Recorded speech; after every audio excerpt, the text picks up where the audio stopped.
This show is all about you, the callers, you, the fans. Call in, let us know what you want to talk about. 646-649-1921 is our number to call in. And just a quick overview of this show, as we in our first episode, we've been working on this for a while, and we discuss sports. We're retired sports fans, along with, I'm Brian Dana. First of all, let me introduce myself. And I'm Gershon Rabinowitz. And yeah, that is the co-host of our show. We're two diehard sports fans based out of New York, and we love talking sports, baseball, football, hockey, basketball, you name it, anything you guys want to talk about. And so first up, though, just want to jump right into it because we only have 28 minutes because we aren't super rich, so we can't afford the premium. But we'll work with that for now. So the big news around sports or around baseball right now is spring training begins tomorrow. By the time we're on with the show, it'll basically be the 19th, and pitchers and catchers will report for the Yankees. And recent Yankee news is that the Yankees traded AJ Burnett away to the Pirates for two minor leaguers, and they sent $20 million over to the Pirates. And I mean, what's your take on this, Gershon? Well, my take, I think, is that I think it's a good idea to dump AJ Burnett because there was just really no spot for him anymore in the rotation. And you already had Freddie Garcia and Hiroki Kuroda, as well as Michael Pineda, taking up the spots that would have been AJ Burnett's. And he did struggle in 2010 and 2011 with the Yankees, and there was just no room for him. But I do feel the Yankees probably could have gotten a little bit more in the deal for Burnett than they got. They did get a 25-year-old Double-A prospect, and they also got a 20-year-old in that deal as well. But I think that they could have gotten more for AJ Burnett. Yeah, and Yankees. It seemed like once they had made the trade for Michael Pineda and then signed Hiroki Kuroda, there was someone was going to be the odd man out. Whether it be Freddie Garcia, Phil Hughes, or AJ Burnett, one of them would either be traded or dumped. And I think, AJ's performance the past 2 years have really driven the Yankees to this point. But, now that he's off the team, this isn't so much about hating on him. It's more about looking back on his career. And he really had a lot of great moments in Yankee pinstripes, and this is in no way a contract bust, as many people have put it. Because 2009, without him, without that Game 2 start, the Yankees do not win the World Series by any stretch of the imagination. Because you think about it, they were down 1-0. If they lost Game 2 and then had to go to Philly for 3 straight, there's no way they even come back to Yankee Stadium, in my opinion. And I don't think so. I don't think they would have came back, down 1-0 after the way Cliff Lee dominated them. And usually in a best-of-7 series, you have to win Game 2, and the Yankees were not on track yet offensively, and AJ Burnett really picked them up that night. And he pitched a terrific 2009 season at home. And I thought that they were going to get a little bit more out of that deal, but you know what? I think they got whatever they could out of it for AJ Burnett, and that's the main thing. Yeah, and the fact they got the Pirates to pay $13 million is actually a minor miracle of sorts. AJ though, he performed in the playoffs. Besides those 2 Game 5 starts, early on in the series, which the Yankees wanted to get a leg up, they were able to, with AJ starting well in Game 2 of each of the 2009 playoff series. He's the key, he is the guy with the pies. There's a saying Michael Kay used to say all the time was, who wants pie today? He'd be the guy, he'd loosen up that clubhouse, would dish out all the pies on the heroes of the game. He never got Derek Jeter, unfortunately, but, AJ Burnett, though, fit that clubhouse mentality. He fit in, basically, in the clubhouse. And I think that the deal for AJ Burnett, that the Yankees got whatever they could out of him. He was always an average pitcher in a sense, albeit he did have that season in 2008 where he won 18 games. But the thing is that AJ was able to make every start in a Yankee uniform. That was the main thing. He pitched 200 innings in his first season, pitched close to that the next 2 years. I know that he did have a 5 ERA, but you were able to give him the ball, and he did pitch, and there were times where he was successful. Remember that at the end of September last year, and in Game 4 of the 2011 Division Series, when he kept the Yankee season afloat for one more day. So I don't think the deal was a total bust. I think that he did have his moment, and I think as Yankee fans, we should appreciate what he gave us and just, take that and enjoy it. Yeah, and as I said, there's no reason anymore to hate on AJ Burnett. He's off the team. And, I mean, yeah, to think that he would have made every single start. He did not miss one start with the Yankees. But, I mean, you know, this is AJ, I mean, the Yankees won a World Series with him.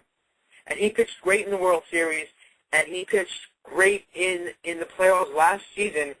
So, I mean, it was only one start, but you had to figure had the Yankees advanced, he would have gotten another start. But, you know, AJ Burnett, I mean, it's great to have him off the team. I mean, I'm not trying to trash him, but this is simply something that really had to be done. There was no other way this was going to end. I really never thought after 2010 that AJ would stay the length of his contract. And, you know, the fact the Yankees got him off the team, freed up some cap space, and now they'll be able to target anyone they want. It's a great deal, and I wish AJ Burnett nothing but the best out in Pittsburgh. And I think that was one of the primary concerns. You mentioned it earlier, was that A.J. Burnett, he had a history of getting injured. He only made 4 starts with 2003 for the world champion Florida Marlins, and I think many Yankee fans thought that he wasn't going to be able to get onto the field for the duration of the contract. They saw what happened with Carl Pavano a couple of years back, where he only made about 20 starts in his Yankee career, was an absolute bust. And, I mean, A.J. didn't give you much when he did pitch, but he gave you those starts, and it was something that you count on every fifth day that he was going to take the ball, and I think that was the main thing. And he did solidify the number 2 spot in 2009. He was able to solidify the back end of the rotation. You reminded me before we got on the air about that game in the ALCS where he was cruising for the first 5 innings against Texas in 2010 before Benji Molina gave up the home run, and he was able to pitch better when he was the 4th or 5th starter with less pressure on him. That brings up the point that I wanted to make, is that when he goes to Pittsburgh, I think that he could win 15 games there. That ballpark is a pitcher's ballpark. There's not going to be a lot of pressure on him, and he could just do his thing. And he's a veteran presence I think the Pittsburgh Pirates needed after they struck out trying to get Edwin Jackson. What are your thoughts about A.J. Burnett going to the Pittsburgh Pirates, and do you think he'll be successful pitching in the Steel City? I really think he will be very successful in Pittsburgh. You mentioned it. I mean, PNC Park is much more forgiving than Yankee Stadium. Pittsburgh does not compare to the Yankees as far as the media market, and he'll have so much less pressure on him. And also, there's not that great talent anymore in the NL Central. There's no real power threat. Albert Pujols is on the Angels. In the other league, Prince Fielder is on the Tigers. There's no really fierce slugger in that division. You could argue Ryan Braun, but he'll probably miss the first 50 games of the season. A.J. Burnett will have a very fun time pitching in Pittsburgh, and the Pirates aren't that far off from contending, so don't think of this as the Yankees just dumping them onto a bad team. Pirates have a very good team in place to have some success in the next couple of years, and I really think this is going to be a great move, and I could see A.J., maybe pitching around a 4 ERA, winning 15 games, and I think he'll be a solid number 3 or 4 starter for the 2012 Pirates. And remember, the Pittsburgh Pirates, they were leading the National League Central, and they were in first place during the All-Star break last year, and before growing pains hit and they started to struggle. I mean, I think that the Pittsburgh Pirates are not that far away from contention. You mentioned about that all those sluggers are gone now with Albert Pujols and Prince Fielder. The only slugger I can think of in the National League Central right now is probably, if Ryan Braun stays on the field, maybe Ryan Braun and Joey Votto from the Cincinnati Reds. But remember, Cincinnati has beefed up their pitching as well, and I think that this is going to be a pitching-dominated division, and I think baseball is going towards that way, especially as you saw in the National League with some of the moves this offseason. Yeah, and I mean, definitely, and I'm saying, though, the NL Central doesn't compare to the AL East, and I mean, really, I think it was New York that got to him, and the pressure of having to be number 2 starter, and because we've seen, last year, he wasn't the first half of the season, he was terrific. I mean, for his standards, we talked about this before going on air. He had a 4.15 ERA and 8 wins going into the first half. I would have taken that from A.J. Burnett, and I mean, unfortunately, he had a really bad July, a really bad August, and that really screwed up his numbers and screwed up his head, and made a lot of Yankee fans turn on him. But I mean, there's no doubt that A.J. Burnett, I think, will be very successful in Pittsburgh compared to the last 2 seasons he's had in New York. Well, one thing that A.J. Burnett had always going for him was he always had electric stuff. He had some of the best raw stuff, just basically his arsenal that he threw on the mound, than any other pitcher almost in baseball. The problem was that he never put it all together because he always had emotional issues or psychological issues, And however, there were certain starts, as we mentioned, about Game 2 of the World Series, and in the ALDS a couple of times, that he would just let his stuff do the talking, and he would be able to overcome those issues because his stuff was so dominant. Unfortunately, the Yankees never got to see that version of A.J. Burnett with that beast-like mentality. And it's kind of a shame. It's kind of disappointing. But just compare A.J. Burnett to the guy that the Yankees brought in prior to him coming during their 9-year championship drought, when they brought in Javier Vasquez and Esteban Loaiza, Randy Johnson among the few, and just all those guys, Pavano and Wright, and the list goes on and on and on. And A.J. Burnett, compared to them, I think it wasn't the best deal in the world, but I think you're going to take what you can get. I mean, if somebody asked me when the Yankees signed him in 2008, you're going to get a guy that's going to pitch 200 innings near almost every year, and you're going to get a guy that's going to help you win a world championship, I think you would have taken it. Definitely, and you know what? I mean, overall, A.J. Burnett had a lot of great moments in New York, and I think he'll do very well in Pittsburgh. And but we have to move on here. And what I'm going to do is I'd like to congratulate this guy right here. He is our first official caller on the show, and we'll see if he has anything to say on Burnett or Linsanity or anything else going on. And you're on the air, whoever just called in. Welcome to the show. Oh, what's up?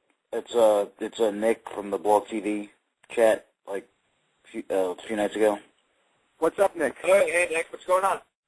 Yeah, not much. Just been tuning into you guys. You're doing a good job so far. Thank you very much. Appreciate it. Yeah, about Burnett. I think it was a move that needed to be made. I mean, like you guys said, it wasn't a complete bust, but I mean, it wasn't going to get any better, I think, than where it was at right now. I don't think you were going to see any improvement, really. So I mean, it was better to get rid of him, really. Like what I said, that he had those psychological, emotional issues. He wasn't really equipped to pitch in New York. Yeah. And I think that it just made sense just to get rid of him, just for himself. I think that was one of the reasons, besides that his wife was afraid of flying, that he didn't want to pitch for the Angels. Remember, they had a deal in place this week that would have sent Burnett to the Angels for Bobby Abreu. I think that he doesn't want to pitch in a big market. He pitches better when he has less pressure on him. And I mentioned earlier about Javier Vasquez. He also was a guy that with less pressure on him, he could thrive. There are certain players in baseball that are not going to do well when the spotlights and the camera lights are on them, but when they are in their cocoon, they could pitch better. And I think that Burnett is one of those guys. Yeah, that's a good point. And just to add my 2 cents, I mean, yeah, definitely. I mean, this was a move that had to be made, as you said. And, you know, AJ, I mean, I think he could be one of those American League going into the National League and then having a big year. I'm not saying he's going to be in the running for Cy Young, but pitching in PNC Park, not having to face any really tough teams. I mean, you know, the AL East is such a different animal, and from the NL Central, and I really think AJ will really thrive there. And I mean, but he wasn't going to thrive in New York. It's just he wasn't equipped for it. And I mean, you know, take him away from New York, place him on a non-contending team or a team. Let me take that statement back. A team with much less attention and much less media. I think he'll do very well there. Yeah, Nick, we thank you for the phone call. I mean, I think that AJ Burnett, he just was not going to get better in New York. I mean, it was great that he ended his Yankee career on a high note, beating Boston and starting to get a little bit comfortable here, but it just wasn't the right fit anymore. He had a good year in 2009. He helped the Yanks win a World Series, and that was it. I mean, I don't wish him any ill will. I mean, I wish him the best, and I hope he does great in Pittsburgh. And we thank Nick very much for the call. He's our very first call on the show, and we're hoping for a lot more in the future.